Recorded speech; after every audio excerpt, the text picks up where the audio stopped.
selamat pagi untuk kita semua. Apa kabar untuk adik-adik yang ada di rumah? Kiranya kalian dalam keadaan sehat ya. Baiklah adik-adik, pada pagi hari ini kita akan memulai pembelajaran kita.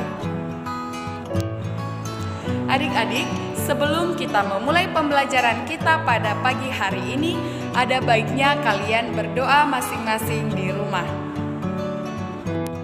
Nah, adik-adik sekalian, adapun materi kita pada pagi hari ini tentang suara hati.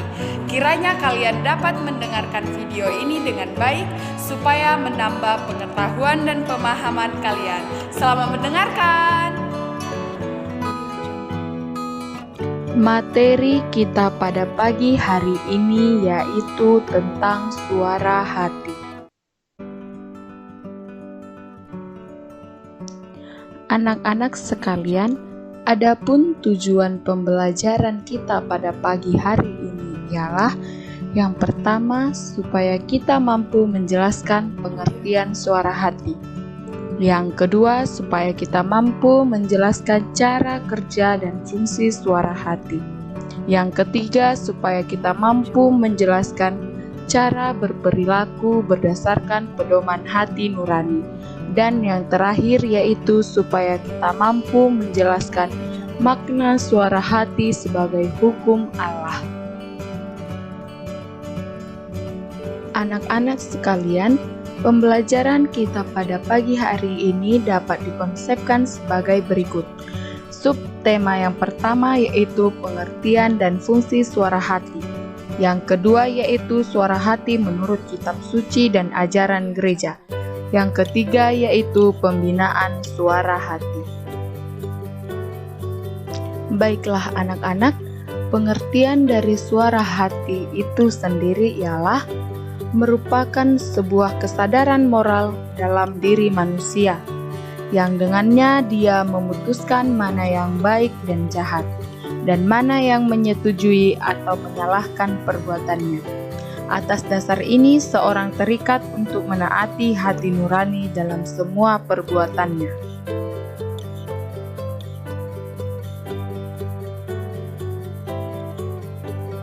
Pertama, pengalaman hidup tentang peranan suara hati. Di sini, kalian coba mengamati gambar berikut ini dan mengaitkannya dengan materi kita. Anak-anak sekalian, ada cerita mengenai dokter cacat bantu warga desa tanpa pamrih. Nah, berkaitan dengan gambar yang pertama tadi, tentang seorang yang memberi sedekah digambarkan suara hati yang benar. Ia memberi karena terpanggil untuk menolong pengemis yang ada di jalan. Tapi, perbuatan demikian sungguh tidak mendidik. Sementara, gambar anak-anak yang mencontek menunjukkan sikap yang tidak mendengar suara hati. Bila anak-anak itu mendengar suara hatinya, maka mereka tidak menyontek saat ujian. Sementara, pada kisah di atas menunjukkan seseorang yang sungguh-sungguh menjalankan dorongan suara hatinya. Meski cacat secara fisik, Dr. Ji Zeng Yong berusaha menyembuhkan orang-orang yang menderita. Baiklah anak-anak, yang berikutnya yaitu suara hati dan fungsinya. Suara hati adalah penghayatan tentang baik atau buruk berhubungan dengan tingkah laku konkret kita. Suara hati memerintahkan atau melarang kita melakukan sesuatu kini dan di sini. Misalnya, situasi seorang hakim ketika terdakwa hendak menyuapnya. Meski uang suapan itu besar atau hakim membutuhkan uang, hendaknya ia tidak menerima uang itu karena bila ia melakukannya itu, berarti ia tidak mendengarkan suara hatinya. Suara hati ini dibagi atas dua, yaitu yang pertama suara hati retrospektif. Nah, suara hati ini menilai perbuatan-perbuatan yang telah dilakukan. Yang kedua yaitu suara hati prospektif. Nah, suara hati ini melihat ke masa depan dan menilai perbuatan-perbuatan yang akan dilakukan. Selanjutnya ialah sifat-sifat suara hati. Yang pertama, suara hati bersifat personal. Nah, ini berkaitan erat dengan pribadi yang bersangkutan atau suara hatinya berbicara tentang dirinya. Yang kedua, suara hati bersifat adipersonal. Suara hati ini yaitu melebihi pribadi, transenden, seolah-olah ia merupakan instansi di atas kita. Yang ketiga yaitu suara hati bersifat memberikan pertimbangan. Ini merupakan suara hati kita memberikan pertimbangan untuk melakukan yang baik dan yang buruk. Yang keempat yaitu suara hati bersifat normatif, yaitu suara hati menjadi cerminan pertimbangan umum menyangkut norma-norma. Baiklah anak-anak, yang berikutnya yaitu 3. Mendalami paham suara hati berdasarkan kitab suci dan ajaran gereja. Perjuangan hukum Taurat dan dosa dalam Roma 7 ayat 14 sampai 26. Nah, inti dari kitab suci ini dan berdasarkan Konsili Vatikan II dengan sangat indah mengungkapkan tentang suara hati dalam dokumen gereja.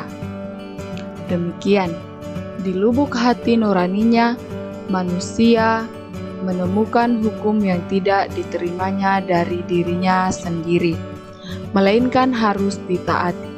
Suara hati itu selalu menyerukan kepadanya untuk mencintai dan melaksanakan apa yang baik dan menghindari apa yang jahat. Bila mana perlu, suara hati itu menggema dalam lubuk hatinya. Jalankanlah ini, elakkanlah itu. Sebab dalam hatinya manusia menemukan hukum yang ditulis oleh Allah.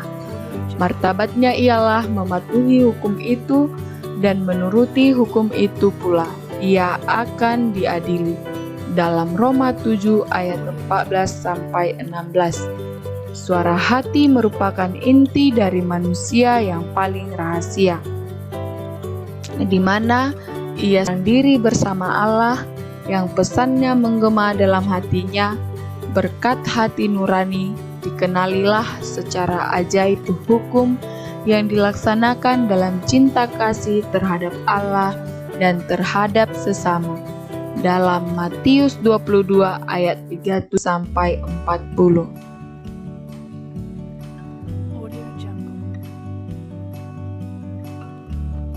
Baiklah anak-anak, yang selanjutnya yaitu 4. Pembinaan suara hati.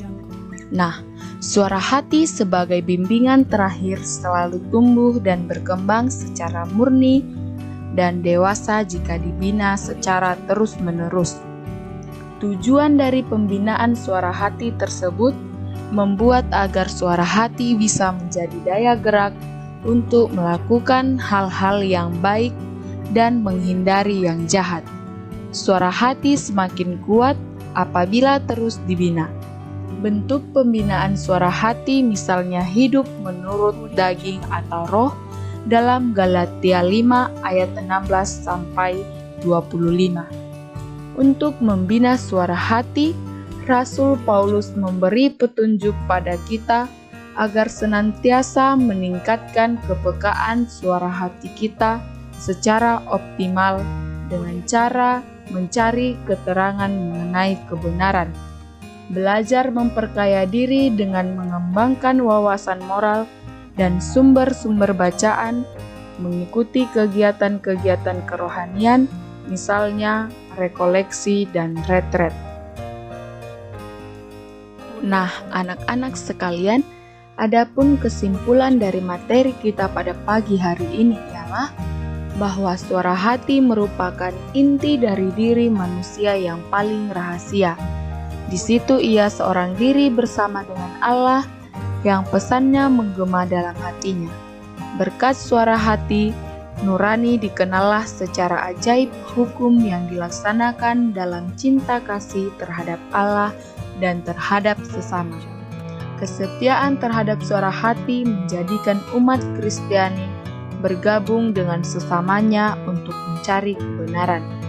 Dalam kebenaran tersebut, umat Kristiani memecahkan sekian banyak permasalahan moral yang baik timbul dalam hidup perorangan maupun masyarakat. Dalam Gaudium et Spes Art 16. Secara garis besar, suara hati bekerja sebagai indeks atau petunjuk, codex atau hakim, dan sekaligus vindex atau penghukum.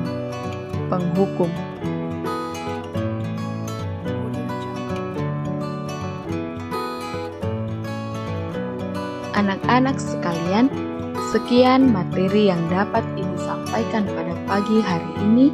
Semoga kalian juga dapat mempelajarinya dari buku paket kalian. Terima kasih.